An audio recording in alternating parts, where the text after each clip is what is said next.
விளாத்திக்குளம் அருகே மாபெரும் எருதுகட்டு விழா. சீறி பாய்ந்து வந்த 60 காளைகளை வீரத்துடன் அடக்கிய மாடுபிடி வீரர்கள்.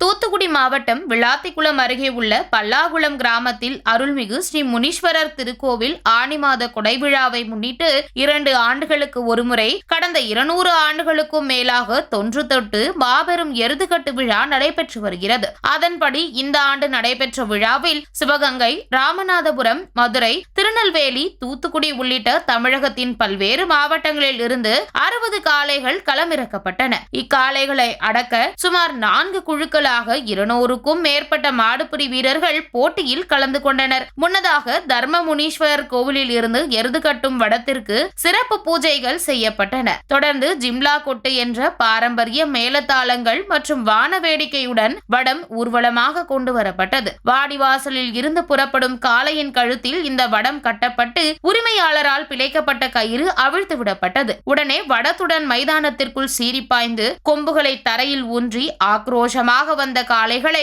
அங்கே குழுக்களாக காத்திருந்த மாடுபிடி வீரர்கள் தங்களது வீரத்தால் அடக்கி பிடித்தனர். இப்போட்டியில் மாடுகள் முட்டியதில் 30க்கும் மேற்பட்ட மாடுபிடி வீரர்களுக்கு காயம் ஏற்பட்டது. அவர்களுக்கு விழா நிர்வாகத்தின் சார்பில் உடனடியாக முதலுதவி மற்றும் மருத்துவ சிகிச்சைகள் அளிக்கப்பட்டன. தூத்துக்குடி மாவட்டத்திலேயே விளாத்திக்குளம் அருகே உள்ள பல்லாகுளம் கிராமத்தில் மட்டும்தான் இந்த எருதுகட்டு விழா கடந்த 200 ஆண்டுகளாக தொடர்ந்து நடைபெற்று வருவது குறிப்பிடத்தக்கது. போட்டியில் வெற்றி பெற்ற காளைகளின் உரிமையாளர்களுக்கும் காளைகளை அடக்கிய மாடுபிடி வீரர்களுக்கும் விழா கமிட்டியின் சார்பாக பரிசுகளும் ரொக்க பணமும் வழங்கி கௌரவிக்கப்பட்டது.